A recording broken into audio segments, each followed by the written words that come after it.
Welcome, everyone. This is the first episode in a new series that we are describing as Cultures and Conversations, Preludes and Postscripts. It's a podcast series that we are launching as afikra in partnership with Alserkal Advisory. We are really, really honored to be doing this. And today we have a jam-packed slate of panelists as part of our episode entitled Humanizing Cities. So I'm going to go ahead and introduce all of our guests. We start with Vilma Jurkute, the Executive Director of Alserkal. Welcome, Vilma. Charles Landry, author and international authority on urban change. Rupali Gupte and Prasad Shetty, co-founders of Bard Studio and founding members of the School of Environment and Architecture. And Hamed Bukhamseen, co-founder of Civil Architecture, operating out of Bahrain and Kuwait. Welcome, everybody. Thank you. Thank you for having us. So I think I'd like to start talking a little bit about what I just said, which is this is a conversation series about something called Cultures in Conversation, which was commissioned by Expo 2020 Dubai and programmed by Alserkal Advisory. And since we have somebody from Alserkal here, Vilma, can you sort of take us a little behind the curtain and explain a little bit about what this series was and is and what you hope it might be going forward? So the way we got involved with the Expo in general, I think just as Alserkal, many who know us, right? Alserkal is a plural organization. We live in so many dimensions as an institution. We live in the form of a neighborhood, of a community, of a foundation, cultural production. And so we never found ourselves in isolation. Through our collaborative spirit, we work with the city, we work with the community. And so when Expo came about, we knew that there will have to be some sort of involvement. And as part of this incredible project, not only for the city of Dubai, but really for the world. Especially that it's the first Expo to take place within Manasa in its history. And Alserkal Advisory was born just last year. So the timing was right for us to partner on Cultures in Conversation and really create this alternative dimension as part of People in Planet program, which is conceptualized by the Expo, and it runs throughout 6 months and consists of 10 theme weeks. And the diversity of subjects we felt offered a meta-narrative for reflection, awareness, and really reinvigorated approaches that we felt we can include from all over the world, just from our own network of incredible minds that we've been working with for the past decade or more. And so we brought together some of the world's leading thinkers and practitioners from various disciplines to join the dialogue and help us address and reimagine critical contemporary issues that we are faced with today, as we try to kind of dissect and really reimagine some of these very urgent subjects, from climate and biodiversity to rural and urban development to knowledge and learning, water, to mention a few, which I think the entire planet is obviously at the crossroads of identifying these solutions. And again, it's a series of attempts and it's a research-informed view. I think the intent from our side was that this creates some sort of foundation or fundamentals for future investigation, change, and research. So we are not viewing this as something that will end in the next 6 months. We are really actively building this repository of knowledge and some sort of archive that we can later utilize for further change once Expo is over. So I'm curious how you sort of developed the content and thought through that process of figuring out what conversations you're interested in having, And then I'm also curious about who the audience was and is that you were sort of hoping to converse with. A lot, I mean, the subjects and the thematic weeks we've inherited, no? So it's something that was conceptualized by the Expo. But the fact that they trusted us to then conceptualize cultures and conversations, I think in itself demanded for this kind of alternative, unconventional view, which is what Alserkal is really known for, just through our work and practice over the past 10 years. And so it was really important that we challenge some of the inherited approaches and dated views and really dissect certain epistemologies applied to these subjects, and that we view it from very interdisciplinary perspective. It was imperative that we involve academics, poets, artists, researchers to be part of this conversation and dialogue, but not only on stage. The kind of work that goes into each week are months of conversations and research amongst all participants involved and us personally as Alserkal, because it's really important that we produce new forms of knowledge, that we look at alternative methodologies and include voices from different geographies that allows for that kind of polarity as part of those conversations and program itself. Amazing. Great. So I want to sort of open up some of the other panelists. Thanks, Vilma. Charles, I'd love to hear a little bit about how you sort of, you're known for this concept of the creative city, and Expo 2020 is, this place that is largely trying to explore and highlight what a city might be and could be going forward. I'm curious about your impression of Expo 2020 and some of the dialogue that's going on there, given what you spoke about in your keynote. I mean, I think the bigger themes, mobility, opportunity, and sustainability, obviously, big packages, a big envelope within which lots can fit. But my sense is one could have even gone further. There were some pavilions that I've seen which are quite impressive, but obviously the thing about expos is really today, well, what is the role of an expo? We know what the great exhibitions were when people traveled because they'd never seen products and things from other nations, but now we're obviously in a different world. So I think what one might have done is even been more demanding and said, okay, sustainability, well, every pavilion's got to be sustainable. It's got to be at the highest levels of circular economy thinking and so on. And what I find interesting is those pavilions that are not really marketing exercises for themselves. Now, obviously, I realize that a very poor country in the middle of Africa, what can they say apart from saying, well, we produce this and we produce that and come and visit me? I understand that completely. But nations and countries with greater resources, I really feel they have a responsibility to be a leader. And it's quite interesting. The two, let's call them for the moment, the global powers, USA and China, they were both so self-focused. I just thought, what are you giving to the world rather than just saying, oh, we invented this and we invented that? The actual sustainability pavilion itself, going under into the forest and all of that, was very well curated. You went down and you saw that obviously fungi and roots connect with each other and stuff. And then suddenly the whole of consumption. And I thought that was the dramaturgie in German, they say, I don't know what you say in English, was really well done. So I would say there were highlights and there were lowlights.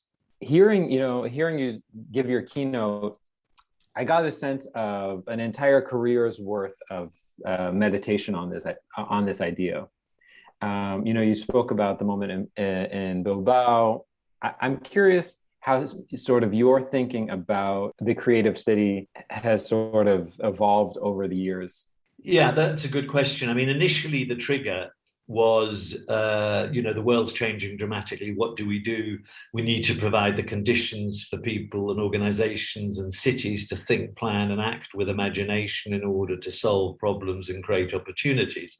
That's the one sentence summary. Over time, it shifted a bit. Obviously, art was initially really a key thing for me because it was about identity, and places ask themselves, who are we, what culture have we got? All we've got is who we are.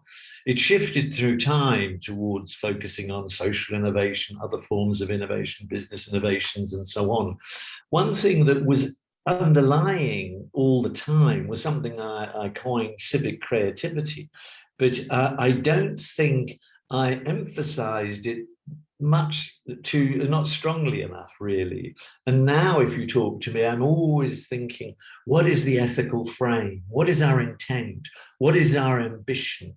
It's better to be the most creative place for the world rather than the most creative place in the world. That notion of giving back. And there have been places around the world that do that well. I mean, Bandung in Indonesia, for example, says it's an emerging creative city. It's trying. So it's really, I'm interested in that notion of the journey. This is never an end result. It's a place. It's thinking about being aware and awake, really. I'd love to talk to Rupali and Prasad a little bit about your work. It seemed to be about challenging the narrow frameworks of planning and developing, creating unconventional tools that are inspired by the informal, the hidden, the unnoticed. I'm curious if you can sort of explain how you guys do your work and how you crafted that conversation and what the reception was. How about Rupali? How about we start with you, and then Prasad, you can jump in anytime. So yeah, thanks so much for that question. I think one of the things is really sort of important to think of the field being not a space of study, and that's where we come from. That also in our own sort of pedagogical processes, starting to think of more sort of relationships of friendships. Where cities then become kind of a field of friends rather than clients or people who you're studying in some ways, right? So I think that's in some ways the approach, and then if you kind of just sort of also referencing the lecture, we've sort of started to kind of rethink, and because we also in some ways the last 15 years came from practices of urban design, planning. And then, sort of kind of working on the field, we realized that things were going wrong, things weren't working the way we had expected them to work. And that's when we started realizing that we need to change the tools. And then we started saying, that you start looking at what cities kind of already have. And that's when we devised this idea of thinking of the transactional capacities that cities have, and what is really sort of, how do transactional capacities work in the sense of starting to think of things that you exchange, and those the things that you exchange could not be sort of shying from money exchange, but also kind of then turning to livelihoods, but then turning to kind of kinship networks, friendship networks, ideas of security, idea of sort of, situatedness, working with ideas of also, multiple imaginations, so what you're doing then on the field is, you're nudging things rather than dictating things, rather than kind of coming up with set frameworks of thinking of where cities should be. And that's where the dangers are, that we're starting to look at standardized ways of thinking of cities and almost sort of imposing logics on cities rather than starting to, think of where these logics come from and kind of pushing them and, nudging them a little bit. So, yeah. Hamed, I'm curious about, because you on this call have a particular perspective on the GCC that some of us may not have. I'm curious if you can talk a little bit about some of the learnings and some of the evolution around the thinking about cities in the GCC over the course of your career, and where you hope the thinking is going. Yeah, I mean, it's a great question. And a very pertinent question at this day and age, just because what we're noticing within the GCC and particularly within the development of the city is this importation of city practices, planning practices, without kind of critically questioning how they're being applied to on the ground, without even questioning context and the history of context and societies and communities that are that live within the region. And I think what we have, at least what we do in our practice, is we try to kind of reveal or try to showcase the region's history when it comes to examples of planning that have been very communal, that have sought to activate communal practices amongst different members of our society. So I would say it's important just to always question and not question the one-size-fits-all solution that has been the form of de facto practice within our part of the world, which has seen the growth of our cities, develop suburbs, and really demolish any form of historical context that was present over here. Can you give an example of a sort of traditional practice or a traditional sort of thing that I can sort of go into Google and search and say, what's Hamed talking about? Sure thing. I mean, one of the things that we had brought up in the presentation was the issue of precedents when it comes to architectural precedents or urban precedents that are usually referenced when coming up with new ideas or new forms of urbanization that are proposed for the Gulf. People usually tend to go to your stereotypical courtyard homes and these kind of aggregation of courtyard homes and the kind of alleyways that form within our cities, our past cities, in fact. And that would be the kind of generator of design. Well, within the context of just say Kuwait, these courtyard homes, these alleyways have been completely eradicated, and they have even faded away from memory. So is it possible to look into other things that could be much more pertinent and much more applicable to our current context, to our current era? So the courtyard homes could be an example, but as we talked about yesterday, infrastructure being such a kind of important form of collectivization that came about when it came into water distribution rights, hunting, in other examples that we didn't highlight yesterday, hunting rights, in fact, when it came to, or grazing rights, when it comes to issues of rights within the desert landscape or the greater kind of Arabian Peninsula. I thought it was very interesting the way you challenged the epistemology we apply to urban versus rural. Yeah. And just this, how you opened yesterday's presentation by kind of making this claim that we were never urban. Yeah, no, a provocative title from our end, just because we thought of urbanity being so reliant on these networks of collaboration, these networks of communal planning, in fact, in which you involve different members of society in a singular project of city expansion and everything else.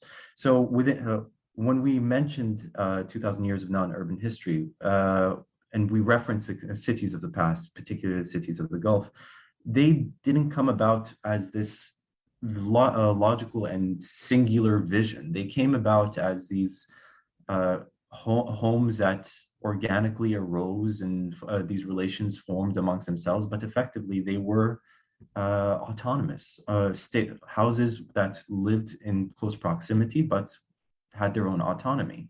So when we referenced the landscapes of the peninsula, when we had referenced either the fish traps along the Gulf Coast, the desert kites of Arabia, or the water irrigation channels, what we notice is a very purposeful strategy of formal planning and formal construction, on which we then go again to say that is takhlit, which is formal line making, and that to us made much more sense as an urban practice, which sought to kind of really have the community partake in the development of the landscapes and the territories of the region.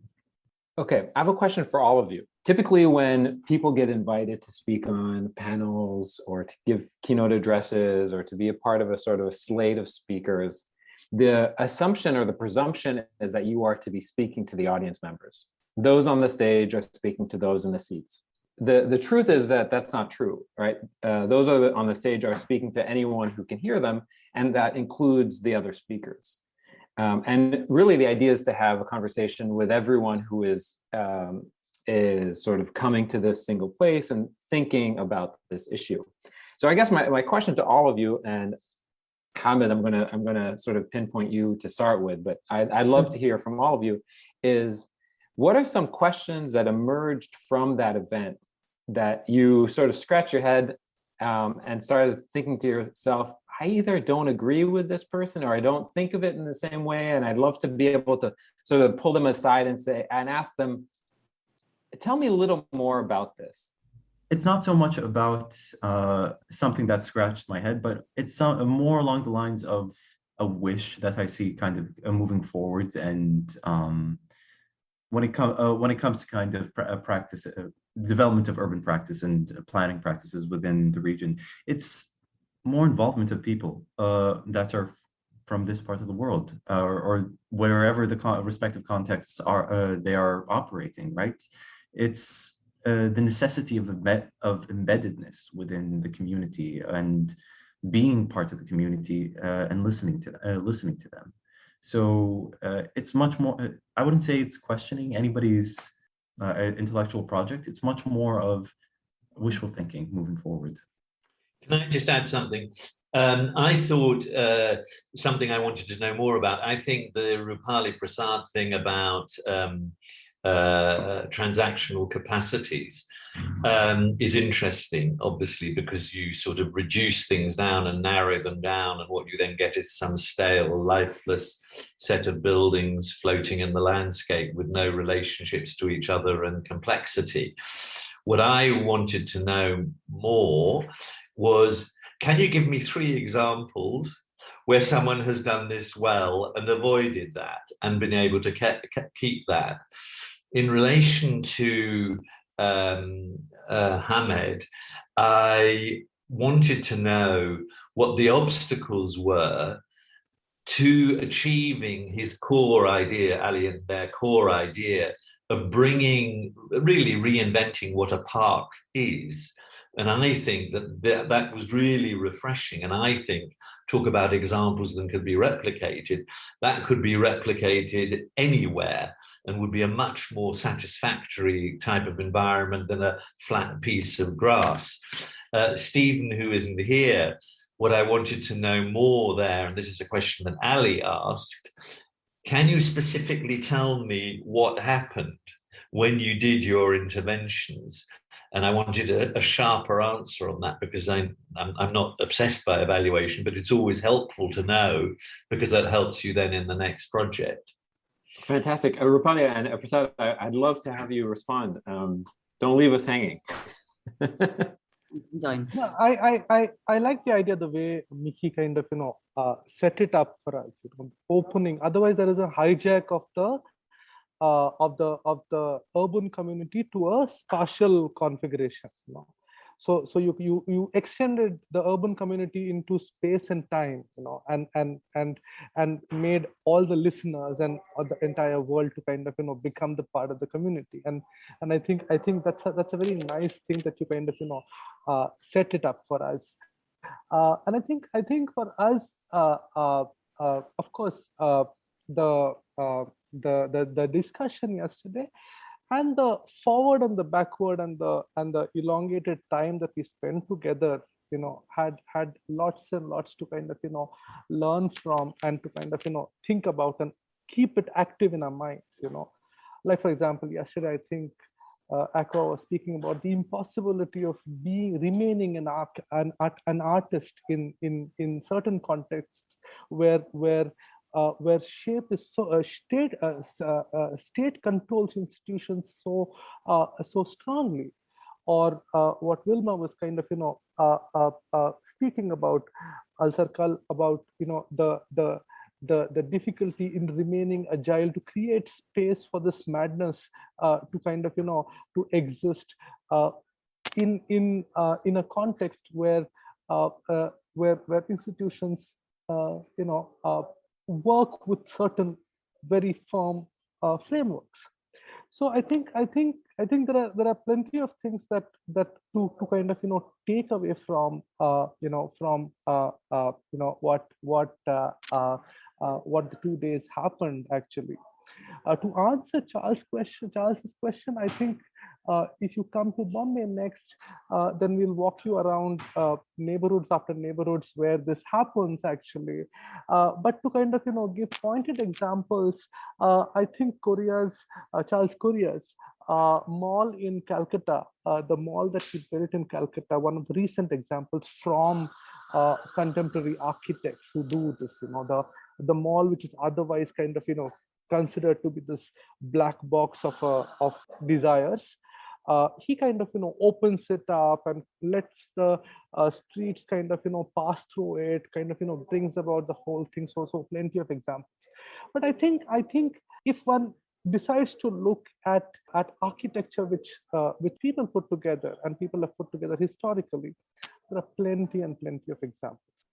Yeah, I mean, just to kind of add to that, again, like I said, if we don't sort of separate kind of the project framework itself, but think of space and how space has been kind of provided, and so it may not have come from an architect or or otherwise. I think it's time to kind of not separate things in the sense of look at again a project as such. So Charles Korea's example is one.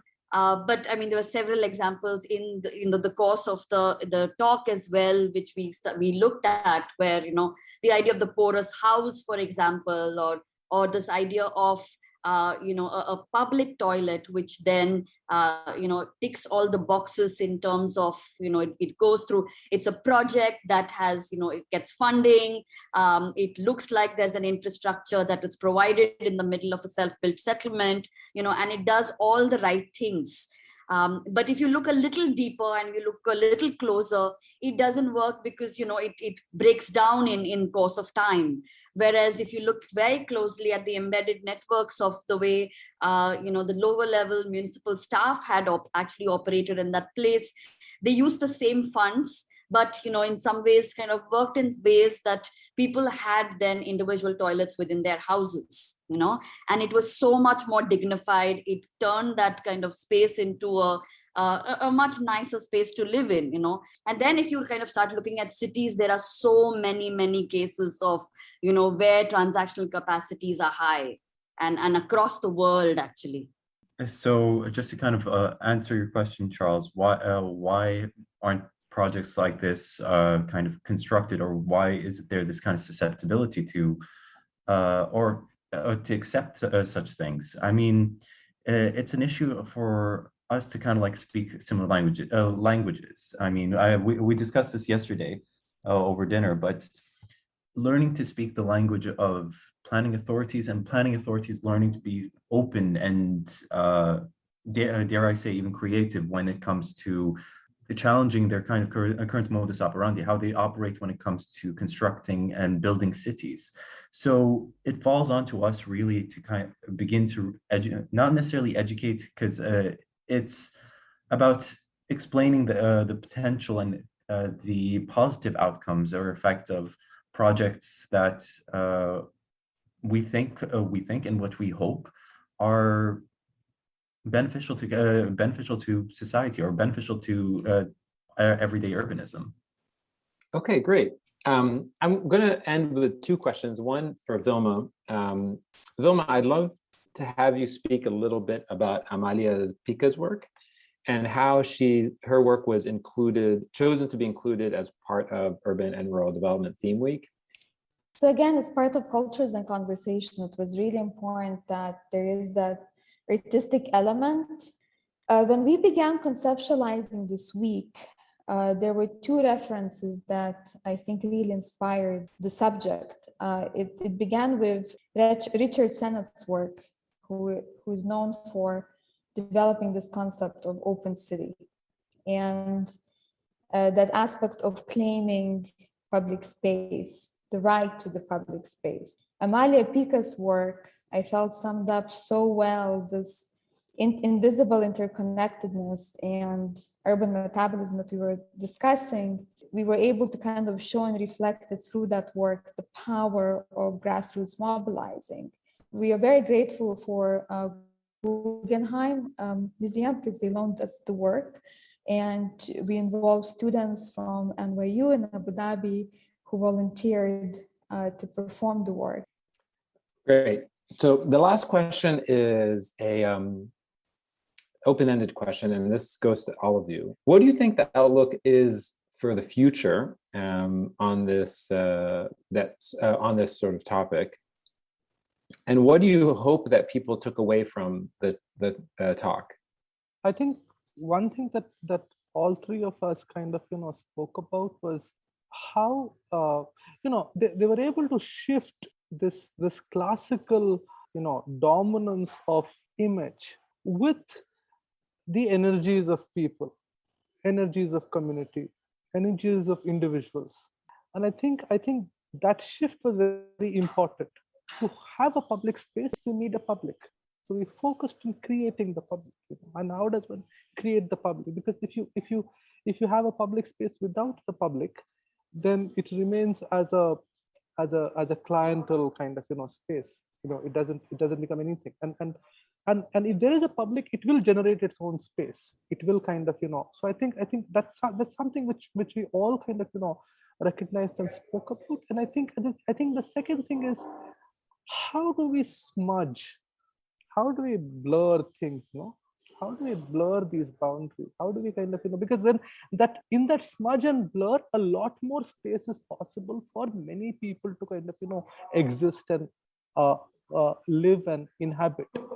And I think and that smudge kind of the thing with the smudge is it cannot be handled by the state or by institutions. So I think that's something which Alserkal will also kind of struggling with. How do you create that smudge which allows many things to kind of happen together? And I think that's an institutional challenge. And I think that model to work with is a very important model. So I just to kind of add, I think what was interesting in the panel that Vilma brought about was the diversity. And I think that's something to be said about the idea of the future as well, that the future is not singular, that the future is multiple, that there are multiple possibilities. There's no one teleological sort of frame that one can follow. And, even within these contexts that we are talking about, there is a multiplicity in that as well. So there are multiple futures, and I think it's important to kind of work with that, the idea of the multiple futures, and really not impose a kind of singular logic or singular, project on places. And I think that was really something to learn from, in the case of the talk was only 20 minutes, but I think that extended sort of, the conversation that we had backstage, at dinner time, and, the kind of soaking in, really sort of trying to understand each other. I think that was really important. So I would really kind of talk about the idea of multiple futures is something that I would take back from this kind of conversation. Absolutely. I mean, just to kind of echo what Rupali and Prasad had mentioned, which is the idea of multiple futures, but also challenging all these kind of preconceived and established forms of planning, like city making or construction within the built environment. I mean, it is high time to kind of really, again, question this one-size-fits-all form of practice and be open to different forms of practice again. So it's wonderful just kind of being able to see the parallels within Mumbai, within Johannesburg, and challenges all across the globe, and really attempt to learn from them and see their applicability within each of our respective contexts.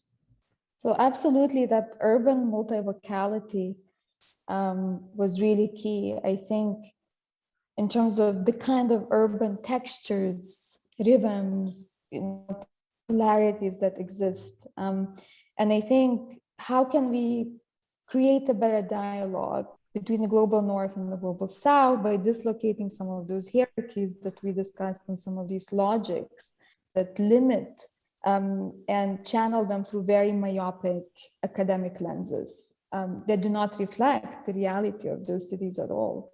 And actually what happens then, you end up with some sort of ill-fitting policies that were imitated or transferred from elsewhere that again are not applicable. And I think what Prasad said, learning from these cities with the view of wanting to learn, not coming to teach. Somehow that's been still the view from the global north to the global south, coming to teach, to change those cities, to become something else. And I think here all we were focusing is what's gathered there. What are these metabolisms and circulations that shape cities, that usually are part of the built environment, but are not synonymous to the built environment.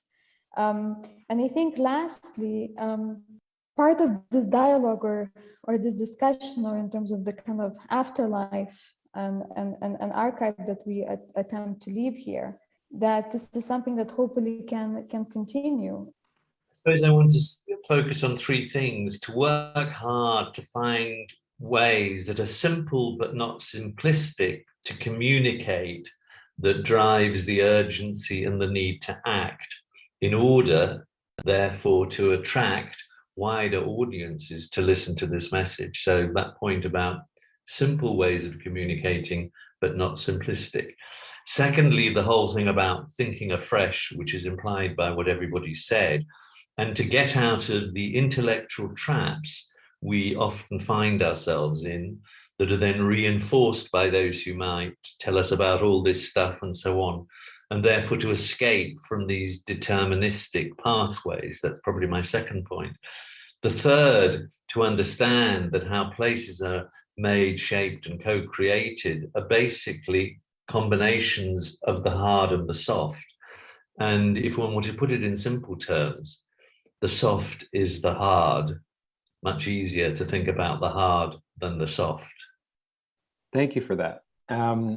Well, this has been a really informative conversation. I think this opens up more questions than it answers. I really appreciate this a lot. I'd like to thank all of you for making the time to share your thoughts with us. And I think that all of the listeners who are listening to this podcast can watch the keynotes online on alserkal.online and engage with your work beyond this conversation. Hopefully this is the first of many. So thank you for joining us. Have a great day. Thank you, Mike. Thank you, Mike. Yeah.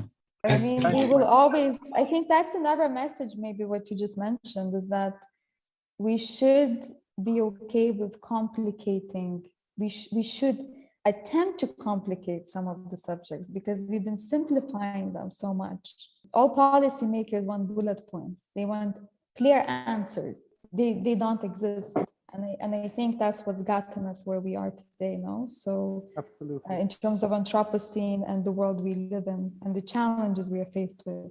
And so by complicating it, we can illuminate the kind of challenges that we can attempt to address. So sorry, we are leaving you with more questions and answers. It makes for a better, more rich life. So thank you for enriching us. Okay, everybody. Thanks so much. And thank you. That's it.